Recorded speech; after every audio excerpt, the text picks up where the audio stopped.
Hello from the Massachusetts Institute of Technology, and welcome to Today I Learned Climate. I'm Laur Fisher. And in our next two episodes, we'll be answering a pair of questions from Julie G. of California, who's passing on some concerns that she's heard about wind power. Does it stop working in cold weather? And do wind turbines kill birds? This is a technology that we're adopting really quickly here in the US. In fact, wind power has become our leading source of renewable energy, providing 10% of all electricity in the United States. So we definitely want to know the different kinds of challenges that accompany wind power. So Julie, to help answer your questions, we talked to Professor Michael Howland of the MIT Department of Civil and Environmental Engineering, and he studies ways to make renewable energy systems more efficient and reliable. And in this episode, he's going to help us understand how wind energy behaves in cold weather.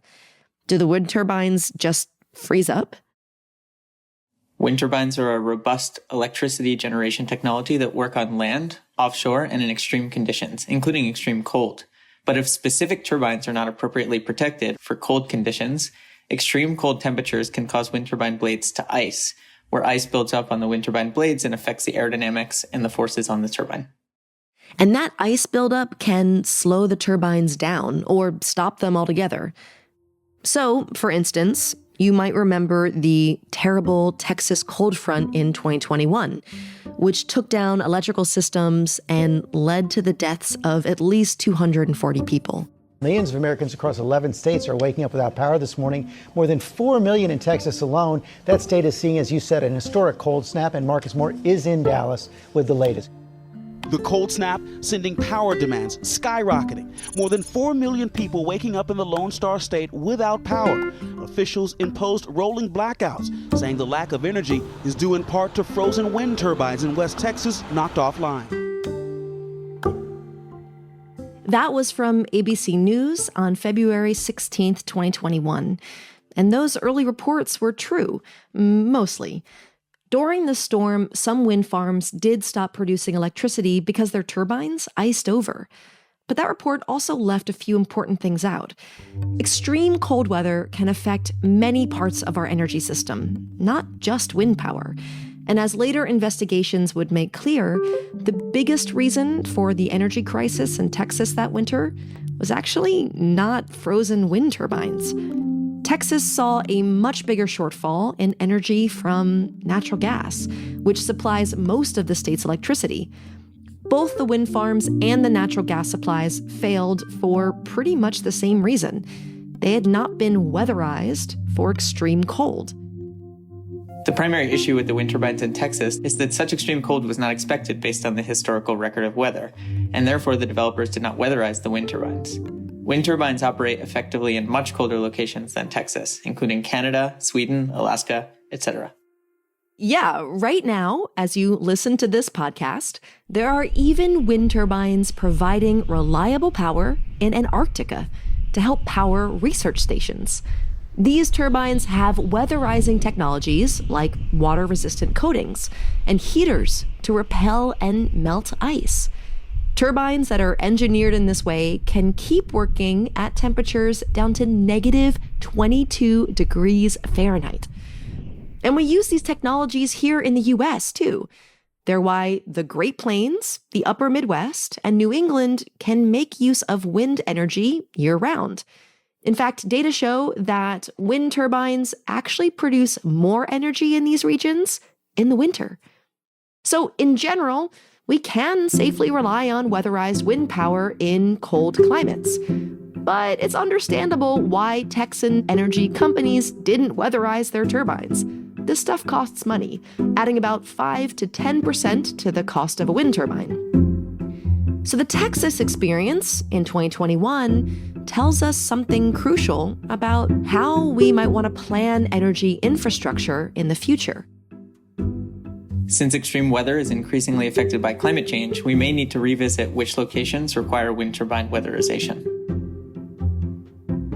We did a whole episode on climate change and extreme cold weather in our 4th season called TIL About Winter Storms.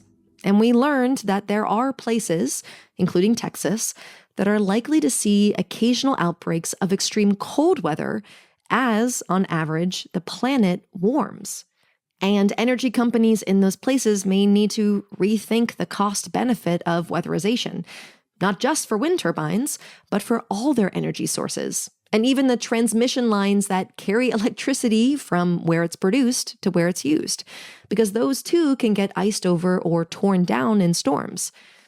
Texas has made some of these changes already, as the legislature passed new weatherization requirements for ERCOT, which is the state's electric grid operator.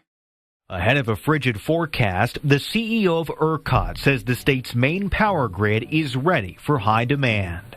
We've completed nearly 1,800 weatherization inspections across power generation and transmission facilities over the last couple of years. We're on track to do 450 this winter alone in order to ensure that everybody is weatherized and prepared to get through this weather event. And other regions may want to take notice too, before they face major blackout events. Building an overall more resilient electric grid that's prepared for the weather of the future will help prevent outages, whatever energy sources we choose to use. So thank you, Julie, for the question. And stick around for our next episode where Professor Howland will also tell us what wind energy means for birds. Do you have a question about climate change? Maybe we answered it as part of our Ask MIT Climate series at climate.mit.edu. If we haven't, ask us. Visit climate.mit.edu/ask or leave us a voicemail message at 617-253-3566 and maybe you'll hear your voice on the air. We release answers as episodes here on TIO Climate as well as at climate.mit.edu. And we love hearing from our listeners. Send us a message at climate@mit.edu and let us know who you are and what you're working on and why you listen to the show. We so look forward to hearing from you. TIO Climate is a climate change podcast of the Massachusetts Institute of Technology. Aaron Krol is our writer and producer. David Lishansky is our sound editor and producer. Michelle Harris is our fact checker. Sylvia Scharf is our climate education specialist. The music is by Blue Dot Sessions, and I'm your host and executive producer, Laur Hesse Fisher. A big thanks to Professor Michael Howland for speaking with us, to Julie for asking us her questions, and to you, our listeners. Keep up the curiosity.